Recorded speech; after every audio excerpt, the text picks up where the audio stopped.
All right, guys, welcome to another episode of The Build. My name's Cody Groom, and today we have an amazing M2. I know we've done an M2 before, twice, but this is completely different. This is full race car.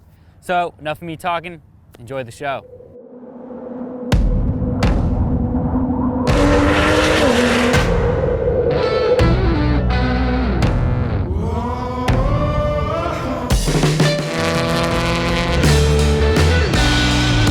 First off, M2s are freaking sick.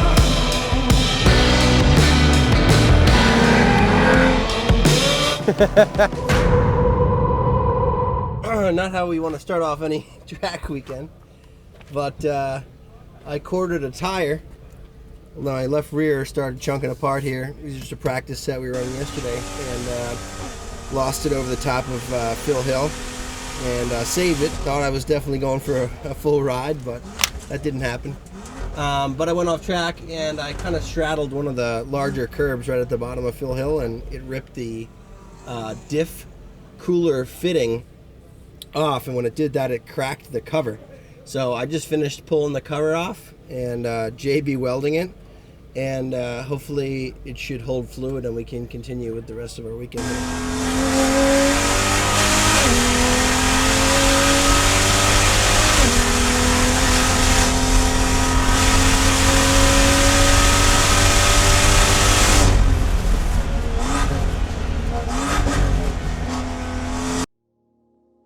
I bought this car in 2017. It's a 2016 model year. And once I started seeing spy shots of it as it was coming out, ready to be released and everything, I was like, man, this thing looks awesome. And it was all the right sizes, the right power, the right rate. We had been racing an E46 prior to this car. People know what they're capable of, what their development process is, and everything like that. So we wanted to grab something and do something that was like totally off the wall, totally new, and hopefully get some good marketing and attention out of it. So we actually took the car from street car to version 1.0 track race car in less than 6 months. One of the first mods we decided to do was a carbon roof. And I don't know why that was one of the first mods that we decided to do, because to do that, all the glass and all the interior had to come out. You know, once we were there, we were like, well, screw it, we might as well go full race car.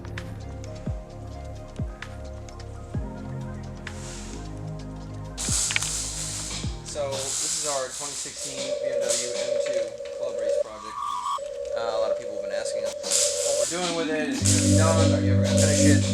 How much does it cost? Things like that. So at this point in time, we are probably about 4 weeks out from testing at Intersquare Sports Park.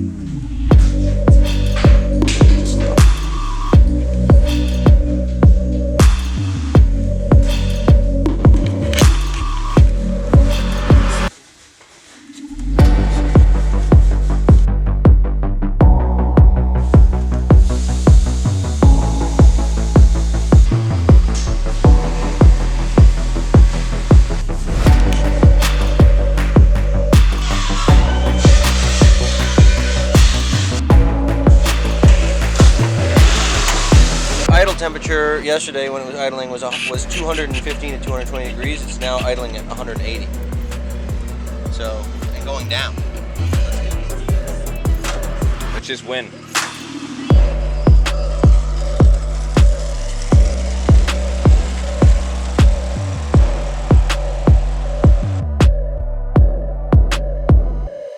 And now 2 years later.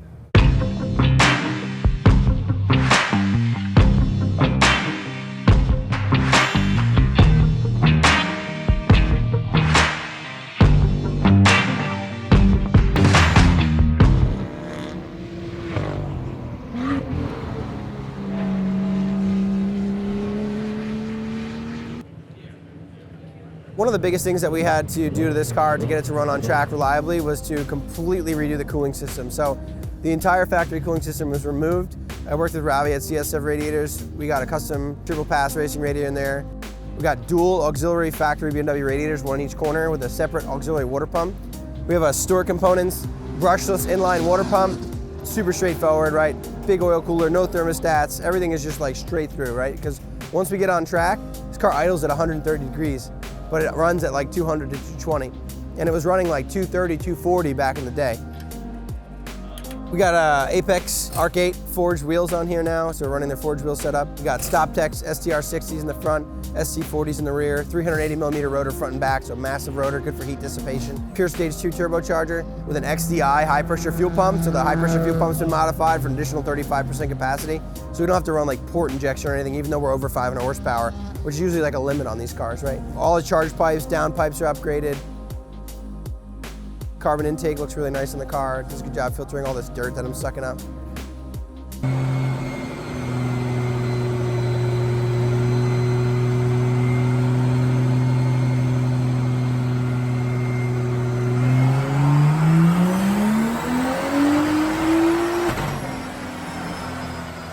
We're at 505 wheel horsepower right now at 21 PSI boost on the Pure Stage 2 turbo.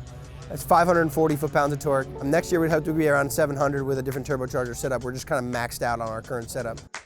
And the car is 3,280 pounds with me in it. We had to add a fuel cell this year for Pikes Peak. The associated cage modifications and a couple other safety features added about 180 pounds, 200 pounds to the car over the last year's version. So we used to be under 3,000 pounds. And now unfortunately we're over that mark with all the different additions that we added. I just gotta let you know, every time you're close, you're pushing me, yeah, you're pushing me.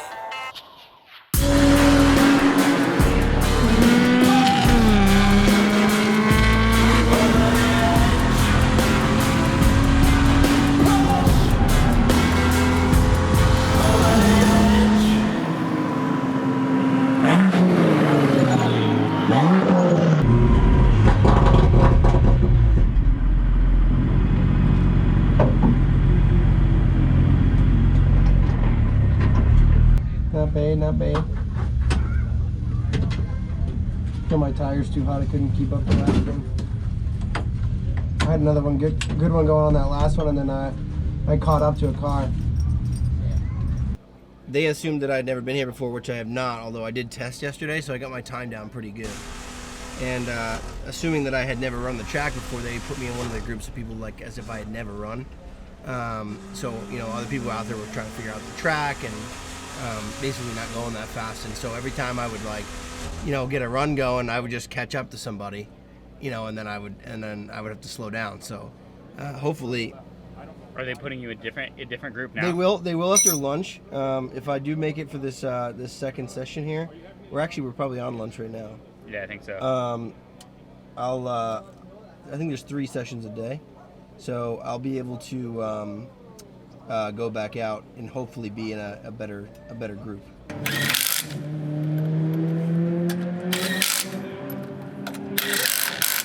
Constantly, you know, in development. I mean, every time we come to the track, this morning you saw me, you know, on my back changing something that broke. Like, that was a freak accident, but it's not unusual for me to be working on this car at the track. It's a new car. Everyone knows what breaks on an E46 M3, right? Yeah, subframe, like vanos, you know, everything that's there, like people already know what breaks, right? So you can carry spares of it, right? Like we don't even know what breaks on this car yet. It's probably got less than 30 hours of runtime on it. Big fan of the wrap. My buddy at Pilled Raw Designs digitized it. We worked together back and forth trying to come up with some different ideas, and he eventually nailed down this one, and I think he totally nailed it. The interior actually is probably one of my favorites. The cockpit is really sweet. It's got a nice custom dash that we made in our shop. We designed the seating position, the steering column, you know, angle and everything like with me in the car before we actually made any of it. So it feels very natural when you're sitting in it, you know, to me, like it's where I want everything to be. So it's really like nice to drive. The aero stuff's pretty cool. We got to develop that in a wind tunnel. So we went to the A2 wind tunnel in North Carolina. You know, this was before Pikes Peak, and we got to trim out both ends of the wing and stuff like that to see like where the maximum grip was and where the best balance of aero front to back was. So that was a really cool experience for us that I think a lot of people don't get to do. We got 700 to 800 pounds of downforce on this car at over 100 miles an hour. So, you know, at that speed, the car is really compressing down on the suspension. So next year, we're gonna be working with either JRZ or another company to help develop the suspension a little further, as well as the aero itself.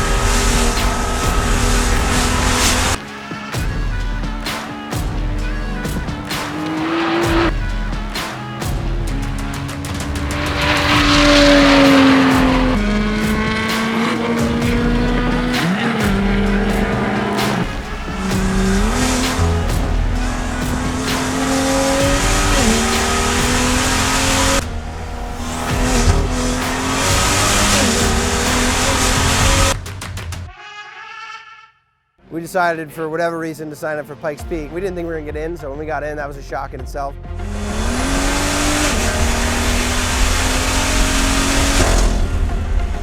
The logistics of it are really intense, right? So like forget just driving up the mountain, like getting your crew and your truck and trailer from New Jersey to Colorado Springs and getting that trailer and truck up the mountain every day for practice at 2 o'clock in the morning.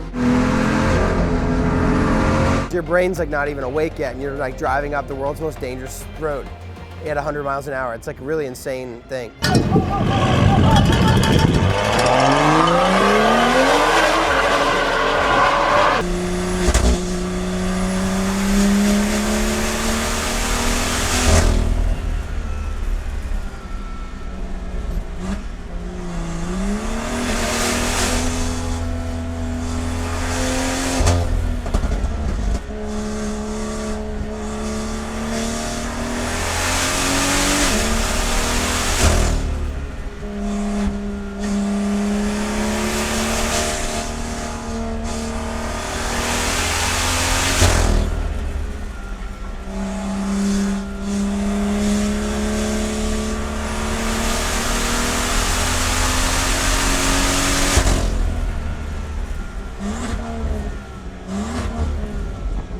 So that was crazy, and everyone's like, oh, like, could you believe looking off the side of the mountain when you're driving up, how far down it was or whatever? And like, I'll be totally honest with you, you're never looking off the side of that mountain. Like, you are never looking there.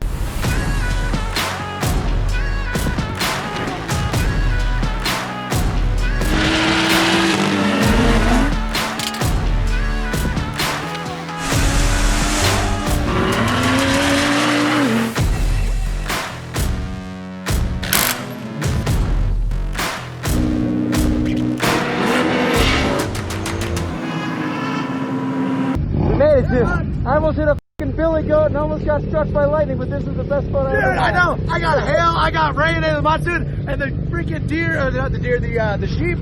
I almost came to a complete stop up. Yeah, it was amazing. Ridiculous, dude. Awesome. Nothing beats this. Amazing.